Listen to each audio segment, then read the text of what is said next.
Hi everybody, it's Angelo with Angelo's Workbench, here with another kit review. Today we're going to look at the Revell Mazda RX7. This one is a 2-in-1. It comes with a stock and a racing variety. The racing variety looks very awesome to me. This is another one of those kits where I would have a hard time deciding which way to build it. So let's take a look at what's in the box. Now I've already opened the plastic bags, most of them. So we can just go right to the parts here. So clear parts are relatively simple. We have a front window, a back window, and the tail lights. It's neat to see that molded into the back window are the hinges for the rear glass with pretty clear markings for the trim that'll have to be painted black. And then also the rear window defroster lines are on that glass, which is really cool. That's good looking glass. And then we have 4 tires, standard tires, small skinny tires. And then we have the wheels, which are neat. And there are a couple of different, besides the 2 chrome wheels, the stock and the racing, there's also a couple of different parts here. I see a chrome alternator. I see chrome rear view mirror. I see carburetors, side view mirror. There's a side view mirror there in chrome, and another one there. As well as the, what is that? Actually, I can't see what that is. Oh, it's just a little bit of flash. Just a little bit of flash on there. And there is just a little bit of flash. Other than that, the chrome parts look nice. These racing wheels look great. Kind of small, but at the time, that's what was around. Looking at the body, we have a couple extra little pieces here at the bottom from the manufacturing process that you'll have to cut off. But other than that, the body looks great. Has a very nice shape to it. These RX7s with the long nose, it's kind of similar to the Porsche 924 of the day that had that long nose and the hatchback. The starting of the hot hatch craze is what we have here. The Datsun 240ZX, the Porsche 924, the Mazda RX7, all had a very similar body line. And then we have some stuff molded in under the hood. A battery comes molded in, as does the windshield washer fluid, coolant reservoir, and some other various doodads under the hood. Looks nice. Not a lot of flash, not a lot of mold lines other than your typical ones in the corners. You have to take a little sanding stick to those. The front bumper and nose looks like a separate piece.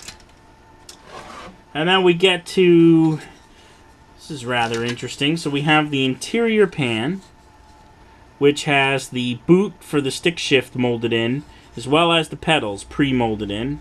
A couple of injector pin marks you'll have to sand out. And then we have here, we have the engine block, we have the front end, the front bumper, radiator, and the chassis with the gas tank molded in, as well as what looks to be some kind of a fuel pump and some hoses and intricate details here in the undercarriage chassis. That looks really cool. That could be detailed up very nice. And what else do we have here? We have some seats. And I think we have a couple of options on seats. We have the standard buckets, and then we have the racing buckets. And this whole sprue looks like a bunch of racing parts. We have the backs for the stock wheels, the air intake for the stock car, and spacers for the wheels for stock. And then here we have the spacers for the wheels for chrome, roll cage seats, a different front nose, a big spoiler, different wheel backs for sport, a different engine component, and these nice big fender skirts. Look at those fender skirts. Those are big. And then this sprue has the hood, some various engine components. The exhaust is here, the rear end is here, the body part is here, the dash is here and looks nice. I don't know what part that is. It looks like something to do with maybe a cover for the motor. And that's it. Not a ton of parts with this kit. As you saw, the sprues are 94 pieces. And that's the end. Let's take a look at the decal sheet.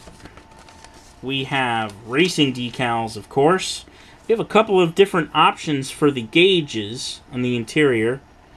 There's even a couple of hood pins. A very snazzy 70s, 80s pattern for the seats there. Some sponsor decals, license plates. Plenty of decals for the racing version and for... I think you could probably use those for either, though it's obviously meant for the racing one based on the box art. But if you wanted to put those on the stock one, you certainly could. A lot of options with this kit. There's even emblems. The RX7 emblems are here. Revell, I've said it on most of my kit reviews recently, they are increasing the number of decals that they give you with the kit. They're trying to make everything as accurate as possible, or as extensive as possible, and give you a lot of options in the decal area. So that decals look great. And let's take a look at the instructions briefly. We get the standard Revell format for instructions, a picture of the car, and then we have some information about the Mazda RX7, which has a Wankel rotary engine in it.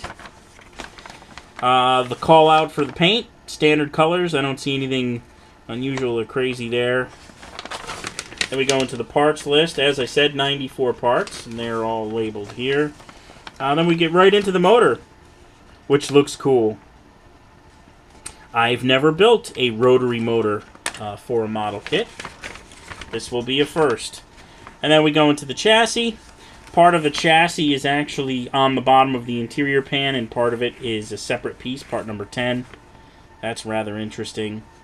Then we mount the engine, and then that part that I didn't know what it is a front engine cover for the underneath. Then you have the exhaust, the rear end.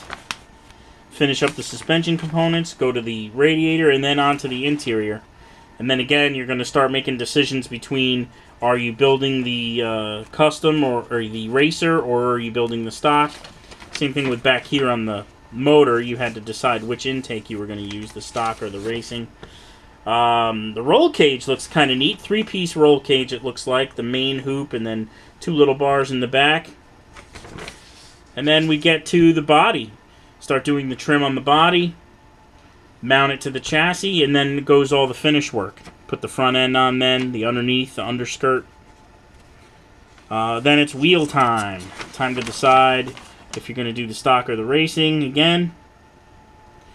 Install the hatch glass. The rear hatch glass looks like it goes on from the outside, even though the windshield goes on from the inside. That's kind of interesting.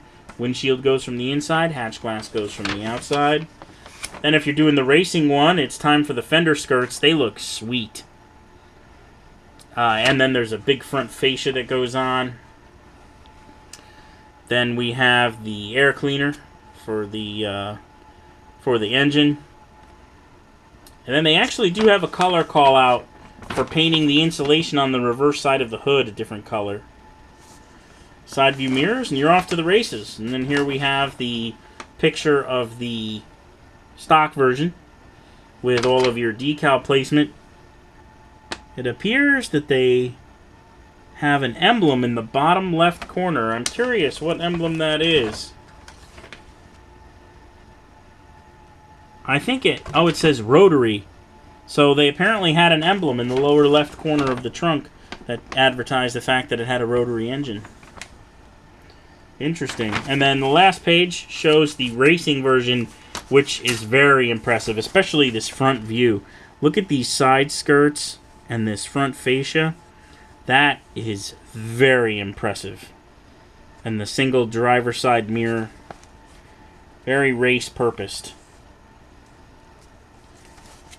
Looks cool. And then the different spacers are actually going to push the wheels out, but you'll still have those skinny tires on there. I think if I do the race version, I would be inclined to put a wider tire on. I think that would make it look a little better. The stock one, however, I would definitely stick with the skinnier tires because it would be the look of what they looked like back then. But the difference in the aesthetics with just the side skirts and the front fascia is it looks like a completely, totally different car. So there you have it. That's the Revell Mazda RX7 2-in-1. Looks like a winner to me. I'm going to definitely be having this on my channel coming up soon. I hope you'll come back and join me for my future build. On the upper left-hand corner, there's going to be a subscribe button for you to click on, as well as I'll have some links to some playlists and some videos for you to check out on my channel. Well over 100 videos on Angelo's Workbench now. As always, thank you for tuning in, and I'll see you next time.